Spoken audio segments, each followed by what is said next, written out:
Hi there guys, and welcome back to Tesla Electron. Keith speaking.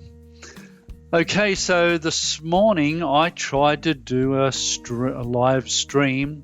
Tried to do it twice, in fact, and it just was a bit of a disaster, to say the least. I apologise for that. I just left the second video up online. I had to go to work, and I simply didn't have the time to come back to it. So it's not until this afternoon after work I can come back and have a look and revisit that. What I'm doing this time is I'm simply recording it so that I don't get the internet lag. In Australia, we haven't got fantastic internet, so I was trying to stream and I was probably pushing it a little bit. I do apologise again. So I want to go back to what I was talking about in the beginning, which was that this is the 5th week that my car has been in for service, and I have now got notification back from Tesla that my vehicle is ready to be picked up.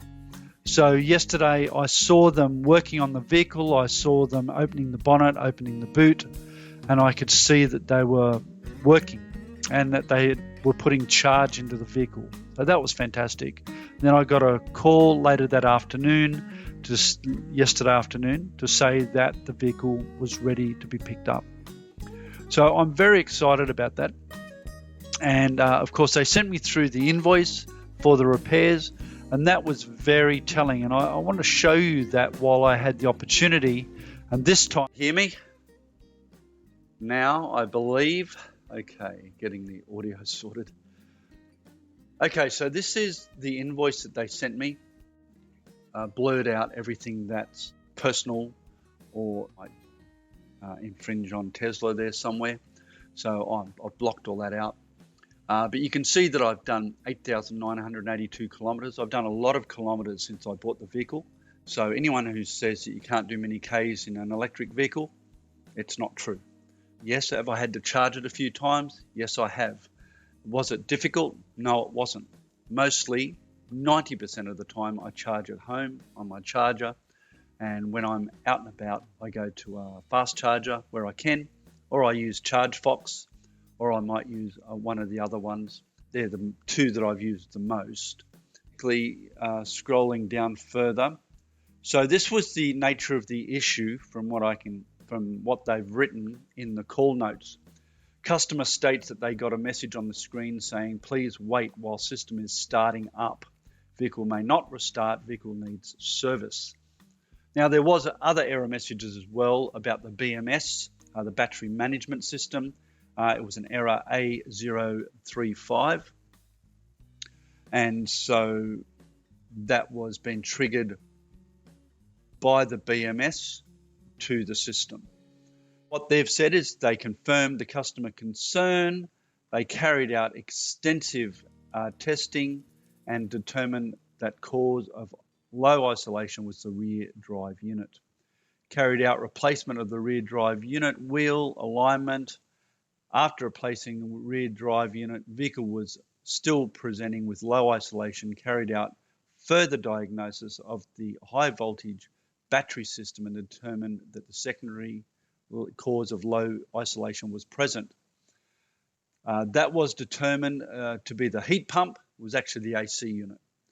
Removed and replaced the heat pump, carried out configuration update, firmware update, and carried out extensive testing and repair. Let's go through it. So the first thing that they replaced was the 12-volt battery. Now, I found that interesting. So the Tesla still does use the standard 12-volt battery system. And the reason for that is that that's the standard. Personally, I believe it should be a 48-volt system. That's how networks and comms all work today, is on 48 volts. Ethernet, all that sort of stuff. So it would be good if we had that. That would make it a bit more consistent with current technology. 12 volt was the lowest common denominator for when Henry Ford and later developed their energy systems for the vehicles. So it's stuck, and we still are using a 12-volt system, which is charged by the lithium-ion battery. The only glitch I see with that is that there's nothing showing on the dash anywhere or on the screen as to the condition of that 12-volt system. I think that really does need to be done. So here are the parts that were replaced. The ASY-HRN front CTRL chassis, that's just a cable from what I can understand, and that would have been the cable that goes to the battery. So they replaced the battery and the cable. That was good. That was thorough. It's always good to replace the cabling if you can. They replaced the vent for the battery and a plug. They replaced the AC compressor. As I said, the heat pump, that's part of the AC unit, and they've replaced that.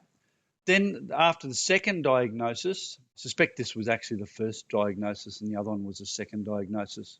So this was first initially, and this was second, but anyway, you get the point. So they corrected the drive unit rear, including alignment check, remove and replace.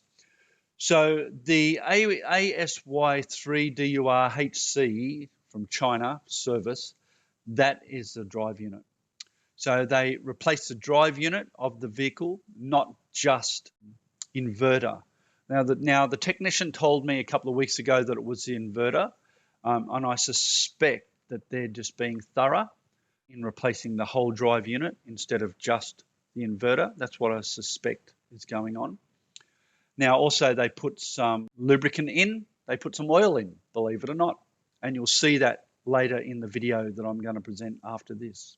Total cost, nothing, because it was under warranty.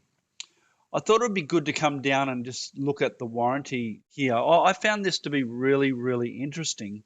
The warranty period will be extended for the number of whole days that the product has been out of the buyer's hands for warranty repairs. If a defect exists within the warranty period, the warranty will not expire until the defect has been fixed. The warranty period will also be extended if the warranty repairs have not been performed due to delays caused by circumstances beyond the control of the buyer, or if the warranty repairs did not remedy the defect and the buyer notifies the manufacturer or seller of the failure of the repairs within 60 days after they were completed. If after a reasonable number of attempts the defect has not been fixed, the buyer may return this product for a replacement or a refund, subject in either case to deduction of a reasonable charge for usage. This time extension does not affect the protections or remedies the buyer has under other laws. I think that's a great little clause there in their warranty. I think that Tesla are, by and large, trying to do right by their customers. They're not trying to gouge us. They're not trying to screw us over. No, they have a vision. They want to transform transportation and make it electric. And that's their goal. And so in doing that, they want their customers to be as happy as is practical. I quite like that. I'm going to show you now a quick video on the teardown of the Model 3 drivetrain. We'll get right into that right now. It looks fantastic, the amount of engineering that's gone into this, and the teardown. The teardown looks awesome. You got it laid out nicely. Maybe explain what all these parts are now. Cool. So I've arranged it in a way that I should be able to explain a little bit how it works. So to start over here, we have our high voltage cable that brings high voltage DC current to the inverter, and inside this inverter we have the brawn here and then the brains over here. So this is basically the controller, and this is what inverts the DC current, which comes in here, goes into a capacitor bank, and then is switched back and forth to create sinusoidal waves that are then passed to the motor. Now we have to cool these triggering MOSFETs, and that's what this manifold does. So we saw earlier the heatsink, and this manifold passes coolant through the heatsink. Now that's sealed, so the circuitry does not get damaged. And like I said, we have it's a AC motor, so we have sinusoidal wave, three-phase, going to this stator, and what that does is the coils create a magnetic field that reacts with the magnets, these neodymium magnets. Do you have that metal stick? Right there. Take a look at it. Like right from here. Yeah. You can feel the strength. So the magnetic field induced by the stator reacts with the magnetic field on the rotor, and that produces a torque. Then we get a torque multiplication. In this case, it's about a 9-to-1 multiplication through the gear set. And then we have our axles that go on this side and then one on the other that go out to the wheels and allow us to move forward. And this kind of differential here, what is that? Yeah, so actually this is an open differential, so if one of the wheels were to spin, the other one wouldn't quite get the torque it would need, but that's kind of counteracted with the brains in the Tesla control unit. So yeah, pretty standard, not really a high performance differential, but Tesla makes it work with their control electronics. That kind of explains how it all works, but then there's also some thermal control and oiling that happens in this drive unit. That's pretty interesting. So, contrary to popular belief, Dave, we do have a filter. Right. So there's a pretty standard filter, oil filter. What happens here is we have our oil pump, which picks up from the bottom, from the sump of this drive unit, and it pumps oil, high pressure oil, through this little this port here, which passes into the outside of the filter. It passes through the filter, going to the inside, and then it's pumped through a little tube on the inside. That's right. Of the casing. It looks like just a standard oil filter. Yeah. So it probably has a relief valve inside, some sort of valve to prevent it from getting plugged up. Yep. So that pumps clean oil up to the cooler. So the oil is then immediately cooled after it's pumped. We have a heat exchanger where glycol, what was the G48. G48 coolant passes through the heat exchanger. The oil and the coolant are in separate chambers, but they're able to transfer heat between each other. So the coolant is cooling the oil. Once it's cooled, it goes two places. One, it goes to the stator, and the other one, it pumps it through this tube, and it oils the input shaft and secondary shaft bearings. So there's a plate at the bottom here that guides the oil, and then eventually it returns back to the sump through this plastic guard, I guess it would be, kind of oil guide. And there's one more measure. Oh, get too close to the stator. There's one more measure. There's actually a magnet in the bottom that picks up any fine particles that come off with the wear of the bearings. Almost like a regular transmission. Yeah, the fill plug would have one, right? Yeah. Now there isn't. There's an oil filter, and when you pull the pump, you can drain the oil really easily. Yeah. But there is a fairly traditional oil fill plug, and then there's a breather valve on the top. So over here we have that breather valve. So that's kind of how the oil works. And then we have cooling through here and cooling through the inverter. Okay, thanks for watching. Mitch did a great job here. One thing is, make sure you hit the like button and also hit the subscribe button. Follow us on Instagram, YouTube. Visit our website, www.allev.ca. And any final words, Mitch? You can also follow me on Instagram, Electric Future MG. But we'll see you next time. Great, thank you. Well, I thought that was really informative. That video wasn't fantastic quality, but it's the information that's the most important. So one of the things I got from that was where the inverter mounted up against the drive train. That was very interesting, or the drive motor actually. And that was really interesting. Seeing the manifold that goes onto the heatsink was interesting as well. But the thing that really got me was the whole thing about oil. It's got an oil filter. They put oil in. It makes sense, I suppose. You know, there's got to be some way to lubricate the drive gears, which they showed you in that video. So I thought that was excellent information in that video.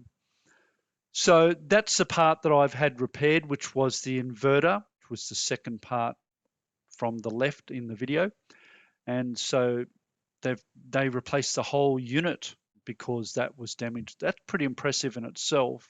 It's a little bit like if you had a piston gone in on an ice car that the mechanic replaces the engine. You know, that's pretty amazing. So I'm very impressed with that.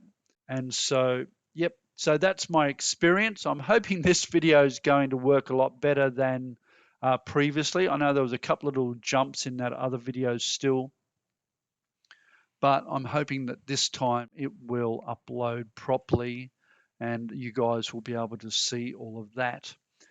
So thanks for joining me. Thanks for watching. Please like, share, and subscribe. And until next time, happy charging, and I'll see you again soon. Bye.